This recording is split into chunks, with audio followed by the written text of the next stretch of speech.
Halo semuanya, izin memperkenalkan diri. Nama saya Claudia Putri Mesya dari kelompok 4 dengan IPM 2562201002 dari Prodi Akuntansi. Perkenalkan, nama saya Caroline Nini Tarjati dari Prodi Akuntansi dengan NPM 2562201003. Oke, di sini kita akan menjelaskan bagaimana dinamika historis konstitusional, sosial politik, kultural, serta konteks kontemporer penegakan hukum yang berkeadilan. Oke, yang A itu ada menelusuri konsep dan organisasi penegakan hukum yang berkeadilan, yaitu penegakan hukum adalah proses mewujudkan nama hukum agar berlaku dalam kehidupan masyarakat. Tujuan penegakan hukum adalah menciptakan keadilan, ketertiban, dan kepastian hukum. Indonesia merupakan negara hukum, sehingga segala tindakan masyarakat maupun pemerintah harus berdasarkan hukum. Penegakan hukum juga berfungsi melindungi hak dan kewajiban warga negara. Tanpa penegakan hukum yang baik, kehidupan masyarakat dapat menjadi tidak tertib dan menimbulkan konflik. Selanjutnya, yang beda menanya alasan mengapa diperlukannya penegakan hukum yang berkeadilan.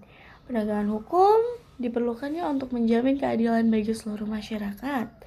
Hukum harus diterapkan tanpa diskriminasi dan tidak memihak kepada pihak tertentu. Penegakan hukum yang adil dapat mengikat kepercayaan masyarakat terhadap sistem hukum. Sistem hukum yang baik akan menciptakan keamanan, ketertiban, dan stabilitas sosial. Penegakan hukum juga menjadi dasar dalam mewujudkan negara yang demokratis dan berkeadilan. Selanjutnya yang C, menggali sumber historis, sosiologis, politis tentang penegakan hukum yang berkeadilan di Indonesia. Yang pertama, ada sumber historis. Penegakan hukum di Indonesia berkembang sejak masa kemerdekaan. Dasarnya terdapat dalam UUD 1945 pasal 24 yang menyatakan bahwa kekuasaan kehakiman bersifat merdeka. Reformasi hukum setelah tahun 1998 memperkuat upaya menciptakan sistem hukum yang lebih adil dan demokratis. Selanjutnya yang kedua adalah sumber sosiologis. Penegakan hukum muncul karena kebutuhan masyarakat akan ketertiban, keamanan, dan keadilan. Hukum diperlukannya untuk mengatur hubungan antar individu agar tidak terjadi konflik. Masyarakat yang tertib dan sadar hukum akan mendukung menciptanya kehidupan sosial yang harmonis. Yang ketiga, ada sumber politis. Penegakan hukum berkaitan dengan kebijakan dan kekuasaan negara dalam mengatur kehidupan masyarakat. Pemerintah membentuk berbagai lembaga penegakan hukum seperti kepolisian, kejaksaan, dan lembaga peradilan. Tujuannya untuk menjamin pelaksanaan hukum serta melindungi hak-hak warga negara. Selanjutnya yang D, membangun argumen tentang dinamika dan tantangan penegakan hukum yang berkeadilan Indonesia. Beberapa tantangan dalam penegakan hukum di Indonesia yaitu yang pertama ada korupsi, kolusi, dan nepotisme atau KKN.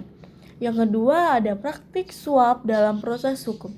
Yang ketiga ada konflik sosial yang bermuatan SARA. Yang keempat, ada pelanggaran hak asasi manusia. Yang kelima, ketidakpercayaan masyarakat terhadap aparat hukum. Sering muncul anggapan bahwa hukum tajam ke bawah tetapi tidak tumpul ke atas, sehingga diperlukannya reformasi dan kebaikan sistem hukum.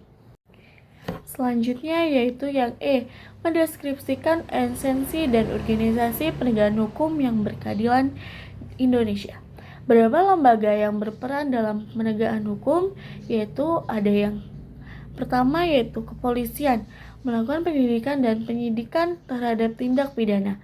Yang kedua ada kejaksaan, melakukan penuntutan terhadap pelaku kejahatan di pengadilan. Yang ketiga adalah lembaga kehakiman atau hakim, yang itu memeriksa, mengadili, memutusi perkara secara adil dan tidak memihak. Yang keempat ada advokat atau penasehat hukum, memberikan bantuan hukum kepada tersangka atau terdakwa.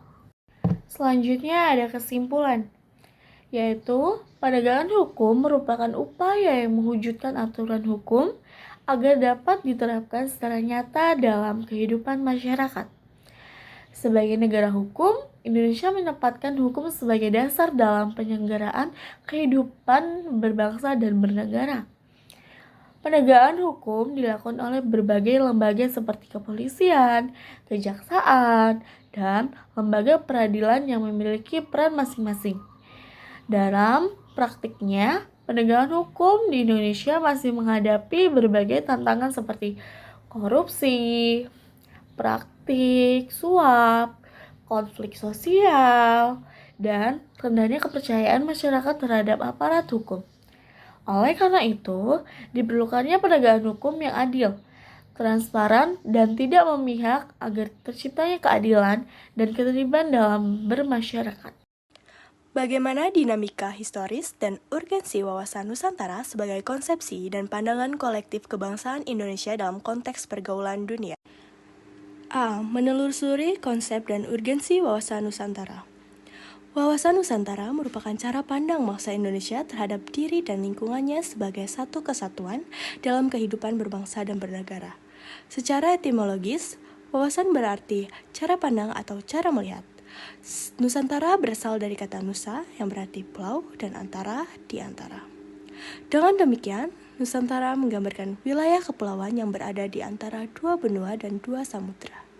Secara terminologis, wawasan Nusantara merupakan cara pandang bangsa Indonesia terhadap wilayah dan kehidupan bangsa sebagai kesatuan politik, ekonomi, sosial budaya, serta pertahanan dan keamanan. B. Menanya alasan mengapa diperlukan wawasan Nusantara. Indonesia merupakan negara kepulauan yang memiliki wilayah luas dan masyarakat yang sangat beragam. Dalam pidato Insinyur Soekarno pada 1 Juni 1945, dijelaskan bahwa Indonesia terletak di antara dua benua dan dua samudra sehingga memiliki posisi strategis. Keberagaman suku, budaya, bahasa, dan agama dapat menjadi kekuatan sekaligus potensi perpecahan jika tidak disatukan dengan suatu cara pandang yang sama. Oleh karena itu, wawasan Nusantara diperlukan untuk memperkuat persatuan, menjaga keutuhan wilayah, serta menumbuhkan rasa nasionalisme bangsa Indonesia. C. Menggali sumber historis, sosiologis, dan politik tentang wawasan Nusantara. Pertama, sumber historis. Secara historis, istilah Nusantara telah dikenal sejak masa Kerajaan Majapahit. Hal ini tercermin dalam Sumpah Palapa Pati Gajah Mada tahun 1336 yang tercatat dalam Kitab Pararaton. Sumpah tersebut menunjukkan tekad untuk mempersatukan wilayah Nusantara. Konsep Nusantara kemudian berkembang dalam sejarah perjuangan bangsa hingga masa kemerdekaan dan menjadi dasar pemikiran mengenai kesatuan wilayah Indonesia sebagai negara kepulauan. 2. Sumber sosiologis. Secara sosiologis, wawasan Nusantara lahir dari realitas masyarakat Indonesia yang sangat beragam. Indonesia memiliki berbagai suku bangsa, bahasa daerah, adat istiadat dan budaya, serta agama dan kepercayaan. Keanekaragaman tersebut memerlukan suatu konsep yang mampu menyatukan seluruh masyarakat dalam satu identitas sebagai bangsa Indonesia. Dengan demikian, wawasan Nusantara menjadi landasan untuk membangun persatuan dalam keberagaman. 3. Sumber politis. Secara politis, wawasan Nusantara berkaitan dengan kepentingan negara dalam menjaga keutuhan wilayah dan kedaulatan nasional. Sebagai negara kepulauan, Indonesia memerlukan suatu konsep yang mampu memperkuat integrasi nasional, menjaga persatuan bangsa, mempertahankan kedaulatan wilayah negara. Melalui wawasan Nusantara, seluruh wilayah Indonesia dipandang sebagai satu kesatuan yang tidak terpisahkan dalam kehidupan berbangsa dan bernegara. D. Membangun argumen tentang dinamika dan tantangan wawasan Nusantara. Dalam perkembangannya, wawasan Nusantara terus mengalami dinamika seiring perubahan zaman. Perkembangan globalisasi, kemajuan teknologi, serta meningkatnya interaksi antar bangsa menuntut bangsa Indonesia untuk tetap menjaga persatuan dan keutuhan wilayah negara. Jika pemahaman terhadap wawasan Nusantara lemah, maka perbedaan yang ada di masyarakat dapat menimbulkan konflik dan mengancam persatuan bangsa. Oleh karena itu, pemahaman dan pengamalan wawasan Nusantara harus terus ditanamkan kepada seluruh warga negara. Mendeskripsikan esensi dan urgensi wawasan Nusantara. Esensi wawasan Nusantara terletak pada pandangan bahwa seluruh wilayah Indonesia merupakan satu kesatuan yang utuh. Kesatuan tersebut meliputi kesatuan politik, kesatuan ekonomi, kesatuan sosial budaya, kesatuan pertahanan dan keamanan. Konsep ini sangat penting untuk menjaga integrasi nasional serta keberlangsungan kehidupan berbangsa dan bernegara. Kesimpulan, wawasan Nusantara merupakan cara pandang bangsa Indonesia terhadap diri dan lingkungannya sebagai satu kesatuan wilayah dan bangsa. Konsep ini lahir dari kondisi geografis Indonesia sebagai negara kepulauan, serta keberagaman masyarakat yang dimiliki bangsa Indonesia. Melalui wawasan Nusantara, seluruh wilayah Indonesia dipandang sebagai satu kesatuan dalam bidang politik, ekonomi, sosial budaya, serta pertahanan dan keamanan, sehingga mampu memperkuat persatuan dan menjaga keutuhan Negara Kesatuan Republik Indonesia.